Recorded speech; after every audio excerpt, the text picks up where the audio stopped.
Bhaskar's area YouTube channel కు స్వాగతం.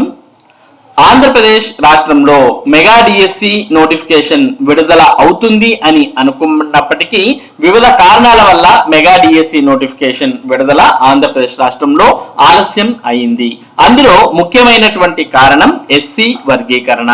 మరి ఎస్సీ వర్గీకరణకు సంబంధించినటువంటి నివేదిక ఆంధ్రప్రదేశ్ ప్రభుత్వానికి అందిన తర్వాతే మెగా డిఎస్సి నోటిఫికేషన్ విడుదల చేయాలి అని ఆంధ్రప్రదేశ్ ప్రభుత్వం భావించడంతో మెగా డిఎస్సి నోటిఫికేషన్ మరింత ఆలస్యం అవడం జరిగింది.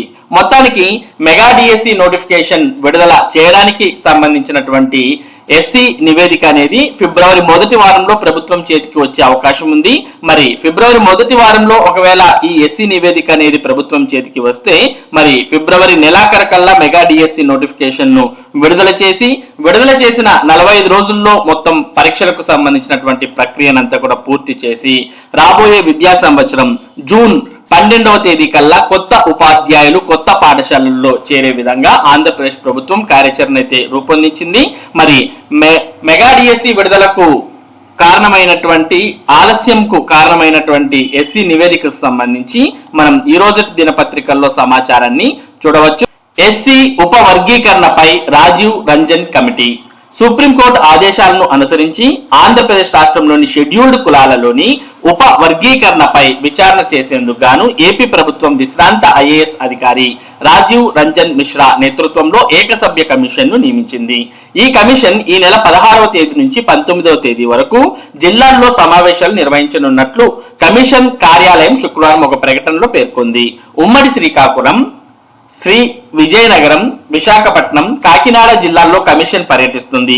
దీనిలో భాగంగా జిల్లా కేంద్రాల్లో ఏర్పాటు చేసిన సమావేశాల్లో ఉప కులాల వర్గీకరణ అంశంపై వ్యక్తులు లేదా సంస్థల నుంచి నేరుగా వినతి పత్రాలను స్వీకరిస్తుందని పేర్కొంది. నేరుగా వినతులు సమర్పించలేని వారు విజయవాడ మొగల్రాజపురంలో ఏర్పాటు చేసిన ఏకసభ్య కమిషన్ కార్యాలయాన్ని వ్యక్తిగతంగా లేదా తిరుగు రసీదుతో కూడిన రిజిస్టర్ పోస్టు ద్వారా లేదా ఈమెయిల్ ద్వారా జనవరి 9వ తేదీలోగా పంపాలని సూచించింది.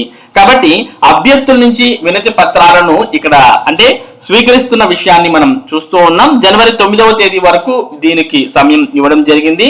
మరి త్వరితగతిన అభిప్రాయాలు స్వీకరించి ఎస్సీ వర్గీకరణ అనేది పూర్తి చేసినట్టయితే ఫిబ్రవరిలో నివేదిక సమర్పించే అవకాశం ఉంది.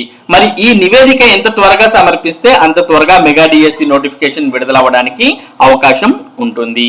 కాబట్టి ఇది మెగా డిఎస్సికి సంబంధించి ప్రస్తుతం ఉన్నటువంటి అప్డేట్. ఇటువంటి ముఖ్యమైన సమాచారం ముఖ్యంగా డిఎస్సి మరియు టెట్ కు సంబంధించిన అప్డేట్ ను భాస్కర్స్ ఏరియా మీకు అందిస్తూ ఉంటుంది. మరి ఈ అప్డేట్స్ మీరు మిస్ కాకుండా పొందడానికి మన భాస్కర్స్ ఏరియా యూట్యూబ్ ఛానల్ కు సబ్స్క్రైబ్ అవ్వండి. Thank you for watching this video.